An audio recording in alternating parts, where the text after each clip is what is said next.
اخلاص۔ ابراہیم ہادی بیان کرتے ہیں کہ ہم ابراہیم کے ساتھ کھیل کے بارے میں باتیں کر رہے تھے۔ وہ کہنے لگا میں جب بھی ورزش یا کشتی کے مقابلوں پر جاتا تھا تو ہمیشہ باوضو ہو کر جاتا تھا اور مقابلے سے پہلے ہمیشہ 2 رکعت نماز پڑھتا تھا۔ میں نے پوچھا کون سی نماز؟ اس نے جواب دیا 2 رکعت نماز مستحب، اور اس میں خدا سے یہ دعا کرتا تھا کہ مقابلے کے دوران کسی کو مجھ سے کوئی اذیت نہ پہنچے۔ ابراہیم گناہ کے قریب بھی نہ پھٹکتا تھا۔ یہی وجہ تھی کہ سارے دوستوں کے لیے نمونہ عمل تھا، یہاں تک کہ اگر کسی محفل میں کوئی گناہ کی بات ہو رہی ہوتی تو وہ فوراً موضوع تبدیل کر دیتا، اور جب بھی دیکھتا کہ اس کے دوستوں میں سے کوئی کسی کی غیبت کر رہا ہے تو وہ مسلسل کہنا شروع کر دیتا صلوات پڑھیے، یا اس کے علاوہ کسی بھی طریقے سے موضوع گفتگو بدل دیتا تھا۔ سوائے اصلاح کے کسی کی برائی نہیں کرتا تھا، کبھی بھی تنگ یا چھوٹی آستینوں والا لباس نہیں پہنتا تھا۔ کئی بار تو اپنے آپ کو سخت اور مشکل کاموں میں مصروف کر دیتا تھا۔ جس وقت اس کے بارے میں سوال کرتے تو جواب دیتا انسان کے نفس کے لیے ایسے کام کرنا بہت ضروری ہوتے ہیں۔ شہید جعفر جنگروی بتاتے ہیں کہ ایک بار انجمن کا کوئی پروگرام ختم کر کے ہم لوگ اکٹھے بیٹھ کر آپس میں باتیں کر رہے تھے۔ ابراہیم دوسرے کمرے میں اکیلا بیٹھا اپنی ہی مستی میں گم تھا۔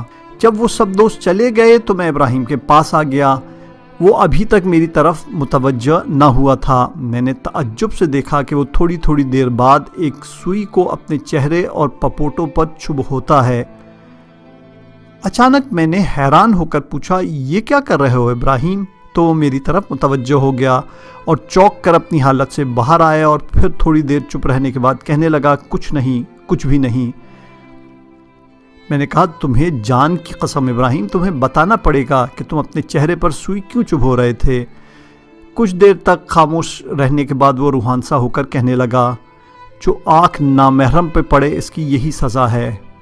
اس وقت تو میں سمجھ نہ سکا کہ ابراہیم کیا کہہ رہا ہے اور اس کی باتوں کا کیا مطلب ہے، لیکن بعد میں عظیم لوگوں کی زندگیوں کے بارے میں پڑھا تو معلوم ہوا کہ وہ لوگ گناہ سے بچنے کے لیے اپنے آپ کو تنبیہ کرتے رہتے تھے۔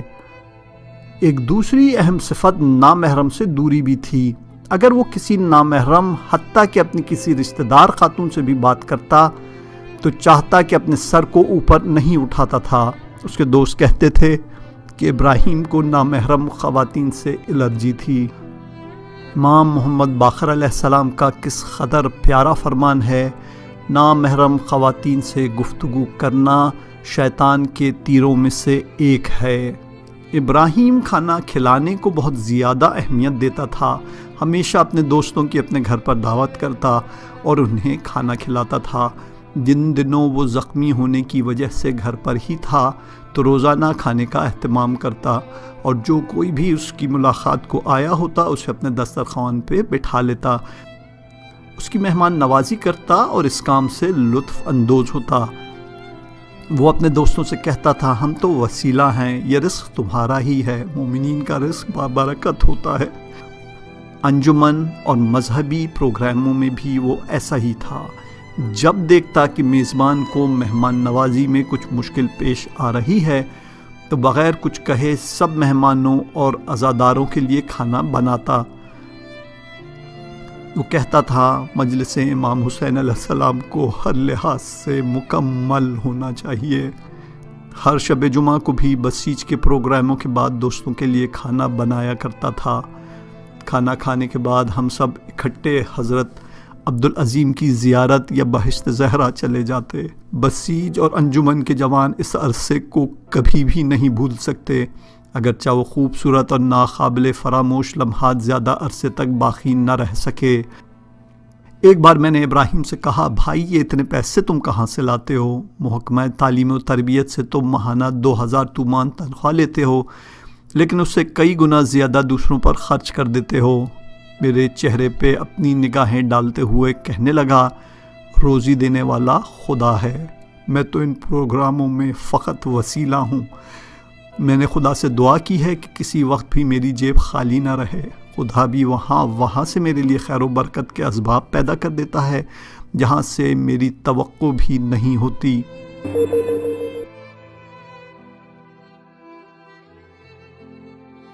عوام کی حاجات اور نعمت پروردگار۔ شہید کے دوست فرماتے ہیں کہ میں ابراہیم کے ساتھ تھا اور ہم دونوں کہیں سے اپنے گھر کی طرف واپس آ رہے تھے۔ ایک معمر شخص اپنی بیوی بچوں کے ساتھ سڑک کے کنارے کھڑا تھا۔ اس نے ہاتھ ہلایا تو میں نے موٹر سائیکل روک لی۔ اس نے ایک جگہ کا پتہ معلوم کیا اور ہمارے جواب سننے کے بعد اپنی مشکلات بیان کرنا شروع کر دیں۔ اس کی ظاہری وضاقتہ سے بالکل نہیں لگتا تھا کہ وہ کوئی نشئی یا گداگر ہے۔ ابراہیم نے موٹر سائیکل سے اتر کر اپنی جیبیں ٹٹولنا شروع کر دیں، لیکن اسے کچھ نہ ملا۔ مجھ سے کہنے لگا، امیر تمہارے پاس کچھ ہے؟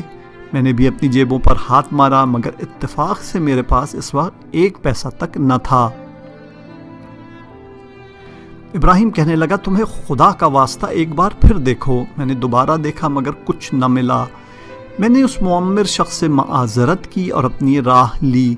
راستے میں نے موٹر سائیکل کے عقبی شیشے سے ابراہیم کو دیکھا تو وہ رو رہا تھا۔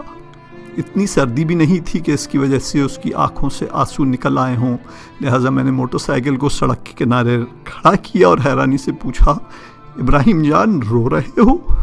اس نے اپنے آنسو پوچھتے ہوئے کہا، ہم ایک ضرورت مند انسان کی مدد کر سکتے تھے۔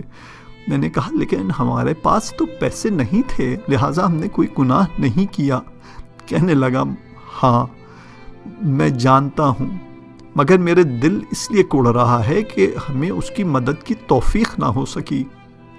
میں خاموش ہو گیا اور کوئی جواب نہ دیا۔ اس کے بعد ہم چل پڑے، لیکن مجھے ابراہیم کی نیک نیتی اور صاف دل پر بہت رشک آنے لگا۔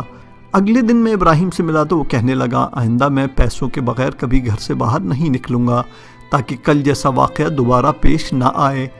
ابراہیم کی طرف سے لوگوں کی مشکلات حل کرنے پر مجھے حضرت سید الشہداء کی وہ خوبصورت حدیث یاد آ گئی جس میں آپ فرماتے ہیں، لوگوں کی حاجتوں کا تمہاری طرف پلٹنا تم پر خدا کی ایک نعمت ہے، لہٰذا اسے پورا کرنے میں کوتاہی نہ برتو، کیونکہ یہ نعمت ختم ہو جانے والی ہوتی ہے۔ اللہ اکبر۔ ابراہیم زخمی ہونے کی وجہ سے چھٹیوں پر تھا۔ اس کی چھٹیوں کے آخری ایام تھے۔ ایک دن اس نے میرے گھر کے دروازے پر گھنٹی بجائی اور سلام و احوال پرسی کرنے کے بعد کہنے لگا، آج تمہیں گاڑی کی ضرورت تو نہیں؟ میں نے کہا، نہیں، ایسے ہی گھر کے سامنے کھڑی ہے۔ اس نے مجھ سے گاڑی لی اور کہنے لگا، سہ پہر تک آ جاؤں گا۔ سہ پہر کے وقت وہ گاڑی لے آیا۔ میں نے پوچھا، کہاں جانا تھا؟ کہنے لگا، کہیں نہیں، بس کچھ سواریاں کرائے پر لے کر گیا تھا۔ میں نے ہنس کر کہا، مذاق کر رہے ہو؟ اس نے جواب دیا، نہیں، اگر فارغ ہو تو اٹھو چلیں، کچھ کام ہیں۔ میں گھر کے اندر جانے لگا تو وہ مجھ سے کہنے لگا، اگر گھر میں چاول تیل وغیرہ کچھ اضافی ہے تو لیتے آنا۔ میں گھر کے اندر گیا تو کچھ چاول اور تیل لے آیا۔ اس کے بعد ہم ایک دکان پر گئے۔ ابراہیم نے وہاں سے تھوڑا گوشت اور مرغی وغیرہ خریدی اور آ کر دوبارہ سوار ہو گیا۔ وہ دکاندار کو ٹوٹے ہوئے پیسے دے رہا تھا تو میں سمجھ گیا یہ وہی پیسے ہیں جو اس نے سواریاں ڈھو کر جمع کی ہیں۔ اس کے بعد ہم شہر کے جنوبی حصے کی طرف چلے گئے۔ وہاں کچھ لوگوں کے گھروں میں گئے۔ میں انہیں نہیں جانتا تھا۔ ابراہیم دروازہ کھٹکھٹاتا اور انہیں سامان دے کر کہتا، ہم محاذ سے آئے ہیں، یہ آپ لوگوں کا حصہ ہے۔ وہ ایسے بات کرتا کہ مخاطب کو کسی قسم کا احساس شرمندگی نہ ہو، حتیٰ کہ وہ اپنا تعارف بھی نہیں کرواتا تھا۔ یہ تو مجھے بعد میں پتہ چلا کہ جن گھروں میں ہم گئے تھے وہ کچھ مجاہدین کے گھر تھے۔ ان کے خاندانوں کے مرد محاذ پر مصروف جنگ تھے، جس کی وجہ سے ابراہیم ان کی دیکھ بھال کرتا تھا۔ اس کے کاموں نے مجھے امام جعفر صادق علیہ السلام کی یہ حدیث یاد دلائی کہ ایک مسلمان کی حاجت پوری کرنے کی کوشش کرنا 70 بار خانہ خدا کا طواف کرنے سے بہتر اور قیامت کے دن حفظ و امان کا باعث ہے۔ یہ روحانی حدیث ابراہیم کی زندگی کے لیے مشعل راہ تھی۔ وہ اپنی ساری کوششیں لوگوں کی مشکلات حل کرنے میں صرف کیا کرتا تھا۔ ہائی اسکول کے دوران ابراہیم سہ پہر کو بازار میں کام کیا کرتا تھا اور اس سے اپنے لیے کچھ جمع خرچ اکٹھا کر لیا کرتا تھا۔ ایک دن اسے معلوم ہوا کہ اس کے ہمسائے میں ایک خاندان شدید مالی مشکلات کا شکار ہے۔ اس خاندان کا مرد شہید ہونے کی وجہ سے کوئی ان کی کفالت کرنے والا نہ تھا۔ ابراہیم نے کسی کو کچھ نہ بتایا۔ ہر ماہ جب وہ تنخواہ لیتا تو اس خاندان کی زیادہ تر مالی ضرورت پوری کر دیا کرتا تھا۔ جب بھی گھر میں زیادہ کھانا پکتا تو حتماً انہیں بھی بھیج دیتا۔ کئی سال بلکہ اس کی شہادت تک یہ سلسلہ جاری رہا، سوائے اس کی ماں کے کسی اور کو اس بات کی خبر نہیں تھی۔ ایک شخص ابراہیم کے پاس آیا۔ وہ پہلے آفس بوائے تھا، اب بے روزگار ہو چکا تھا۔ وہ ابراہیم سے کچھ مالی مدد چاہتا تھا۔ ابراہیم نے اس کی مالی مدد کرنے کے بجائے اپنے کچھ دوستوں سے مل کر اس کے لیے مناسب نوکری کا انتظام کر دیا۔ اسے جتنا ہو سکتا لوگوں کی مشکلات کو حل کرنے کی کوشش کرتا۔ اگر خود انجام نہ دے سکتا تو اپنے دوستوں کے پاس چلا جاتا اور ان سے مدد کا تقاضا کرتا، لیکن اس کام میں ایک بات کا خاص خیال رکھتا تھا کہ لوگوں کی مدد کرتے کرتے گداگر پروری کی حد تک نہ پہنچ جائے۔ وہ ہمیشہ اپنے دوستوں سے کہتا تھا، اس سے پہلے کہ محتاج انسان اپنی عزت نفس خراب کر کے تمہارے آگے ہاتھ پھیلانے پر مجبور ہو جائے، تم اس کی مشکلات حل کر دیا کرو۔ اس کے دوستوں میں جو کوئی بھی کسی مشکل میں گرفتار ہوتا یا اسے اندازہ ہو جاتا کہ کوئی اسے مالی پریشانی ہے تو اس سے پہلے کہ وہ اس سے کسی مدد کا تقاضا کرتا وہ خود ہی اس کی خفیہ انداز میں مدد کر دیا کرتا، اور ساتھ یہ بھی کہہ دیتا، مجھے فی الحال ان کی ضرورت نہیں ہے، یہ بھی میں تمہیں قرض دے رہا ہوں، جب بھی ہو لوٹا دینا، یہ پیسے قرض حسنہ ہیں۔ ابراہیم نے کبھی ان پیسوں کا حساب نہیں کیا تھا۔ وہ مدد کرتے وقت لوگوں کی عزت و آبرو کا بہت خیال رکھتا تھا، ہمیشہ ایسا رویہ اپناتا کہ مخاطب کو شرمندہ نہ ہونا پڑے۔ علماء دین ہمیشہ اس بات کی نصیحت کرتے ہیں کہ اپنی مشکلات حل کرنے کے لیے جہاں تک ہو سکے لوگوں کی مشکلات حل کریں۔ اسی طرح وہ اس بات کی بھی تاکید کرتے ہیں کہ جہاں تک ہو سکے لوگوں کے اطعام اور کھانے پینے کا اہتمام کریں اور اس ذریعے سے بہت سی مصیبتوں سے نجات حاصل کریں۔ ماہ رمضان میں ایک دن غروب آفتاب کے وقت ابراہیم ہمارے گھر آیا اور سلام اور احوال پرسی کے بعد مجھ سے ایک دیگچا لے کر سری پائے کی ایک دکان میں داخل ہو گیا۔ میں اس کے پیچھے پیچھے آیا اور کہا، ابراہیم، جون افطاری میں سری پائے، واہ مزہ آ جائے گا۔ وہ کہنے لگا، تم سچ کہتے ہو، لیکن یہ بھی میرے لیے نہیں ہے۔ اس نے سری پائے اور کچھ سنگ روٹیاں لیں۔ جب باہر آیا تو ایک اور دوست بھی موٹر سائیکل لے کر پہنچ گیا۔ ابراہیم اس کے ساتھ بیٹھا اور خدا حافظ کہہ کر چلا گیا۔ میں نے سوچا حتماً کچھ دوست جمع ہوئے ہوں گے اور افطاری کریں گے۔ اس نے مجھ سے پوچھا تک نہیں، جو مجھے برا لگا۔ اگلے دن میں اس دوست سے ملا جو ابراہیم کو لے کر گیا تھا اور اس سے پوچھا، کل تم لوگ کہاں گئے تھے؟ اس نے جواب دیا، چہلتن پارک کے پیچھے گلی کے آخر میں ایک چھوٹا سا گھر تھا، ہم نے اس کا دروازہ کھٹکھٹایا اور سری پائے انہیں دے دیے۔ کچھ بچے اور معمر شخص جو دروازے پر آئے تھے بہت زیادہ شکریہ ادا کر رہے تھے۔ وہ ابراہیم کو اچھی طرح جانتے تھے، وہ بہت ہی مشفق خاندان تھا۔ اس کے بعد میں نے ابراہیم کو اس کے گھر چھوڑ دیا۔ ابراہیم کی شہادت کو 26 سال گزر چکے تھے۔ میں نے ایک رات خواب میں ابراہیم کو دیکھا۔ وہ ایک فوجی گاڑی پر سوار ہو کر تہران آیا ہوا تھا۔ خوشی کے مارے مجھے سمجھ میں نہیں آ رہا تھا کہ کیا کروں۔ ابراہیم کا چہرہ کافی نورانی تھا۔ میں آگے بڑھا اور اس سے بغل گیر ہو گیا۔ میں خوشی سے چلا رہا تھا اور وہ کہہ رہا تھا، دوستو آؤ، آغا ابراہیم واپس آ گئے۔ ابراہیم نے کہا، آؤ سوار ہو جاؤ، بہت کام پڑے ہیں۔ ہم اکٹھے ایک بلند عمارت کے پاس پہنچ گئے۔ انجینئرز اور عمارت کے مالک سب نے ابراہیم کے ساتھ سلام اور احوال پرسی کی۔ سب اسے اچھی طرح جانتے تھے۔ ابراہیم نے عمارت کے مالک کی طرف رک کر کے کہا، میں ان سید کی سفارش کرنے آیا ہوں، اس عمارت کا ایک فلیٹ ان کے نام کر دیں۔ اس کے بعد اس نے ہم سے دور کھڑے ایک اور شخص کی طرف اشارہ کیا۔ عمارت کا مالک کہنے لگا، آغا ابراہیم، اس شخص کے پاس نہ تو پیسے ہیں اور نہ ہی یہ کہیں سے قرض لے سکتا ہے، میں کس طرح ایک فلیٹ اسے دے دوں؟ میں نے بھی اس بات کی تائید کرتے ہوئے ابراہیم سے کہا، ابراہیم جان، ان باتوں کے زمانے گئے، اب تو فقط لوگ پیسہ جانتے ہیں۔ ابراہیم نے ایک معانی خیز نگاہ سے مجھے دیکھ کر کہا، میں اگر لوٹ کر آیا ہوں تو فقط اسی وجہ سے کہ ان جیسے کچھ لوگوں کی مشکل حل کروں، ورنہ میرا یہاں اور کوئی کام نہیں تھا۔ اس کے بعد وہ گاڑی کی طرف چل پڑا۔ میں بھی اس کے پیچھے ہو لیا کہ اچانک میرے موبائل کی گھنٹی بجنے لگی، جس کی آواز سے میری آنکھ کھل گئی۔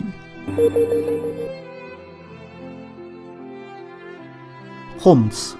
مصطفیٰ ہرندی بیان کرتے ہیں کہ جن علماء سے ابراہیم کو خاص محبت تھی، ان میں سے ایک مرحوم حاج آغا ہرندی بھی تھے۔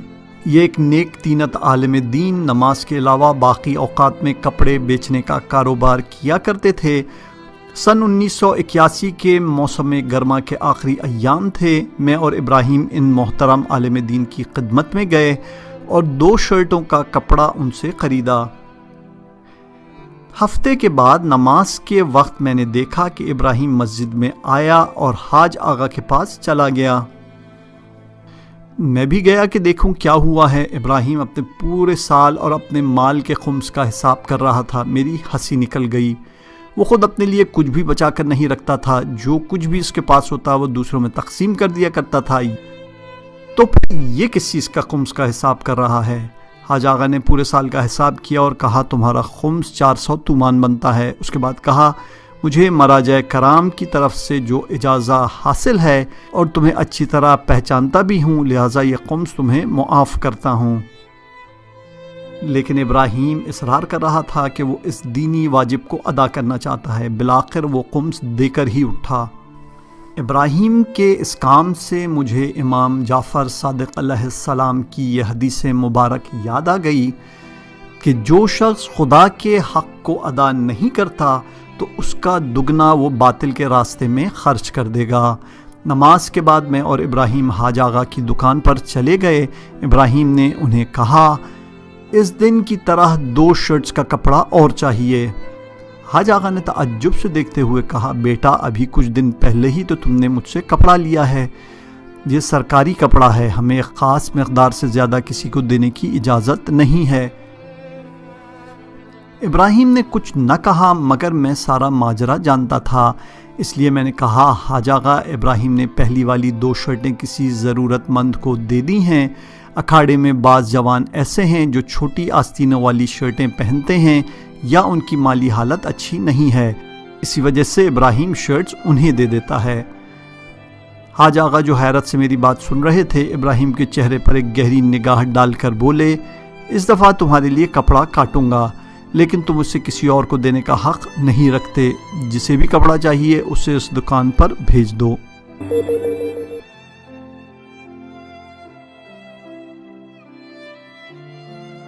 ہم تجھے چاہتے ہیں۔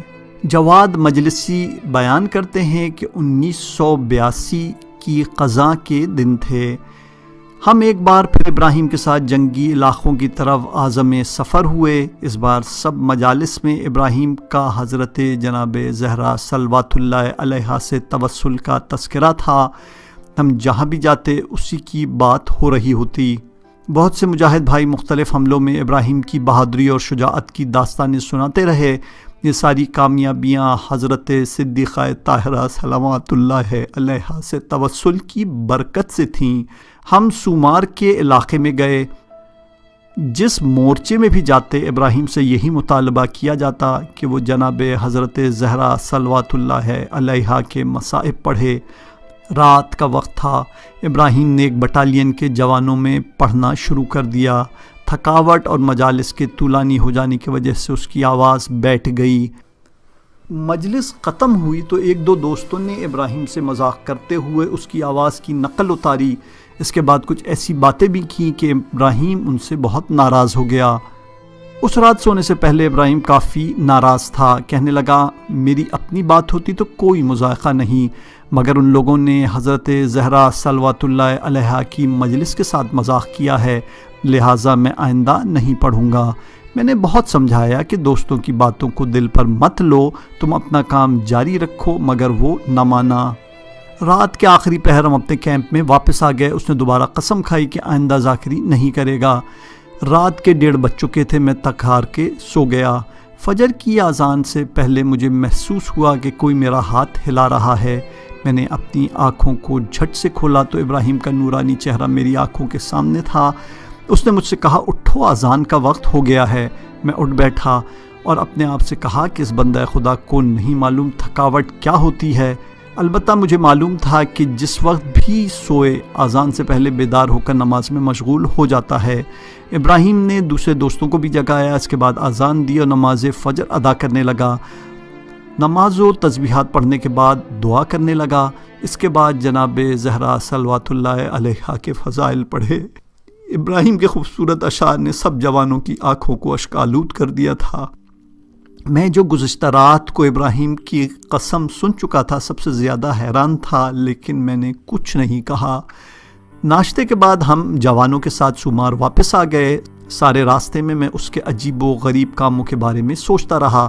ابراہیم نے ایک معنی خیز نگاہ مجھ پر کی اور کہا، تم یہی پوچھنا چاہتے ہو نا کہ میں نے قسم کھانے کے باوجود ذاکری کیوں کی؟ میں نے کہا بالکل، تم نے رات ہی کو تو قسم کھائی تھی کہ… اس نے میری بات کاٹتے ہوئے کہا، جو بات میں تمہیں بتانے والا ہوں جب تک میں زندہ رہوں تم کسی سے نہیں کہو گے۔ پھر تھوڑی دیر خاموش رہنے کے بعد بولا، گزشتہ رات مجھے نیند نہیں آ رہی تھی، لیکن آدھی رات کو ہلکی سی آنکھ لگ گئی۔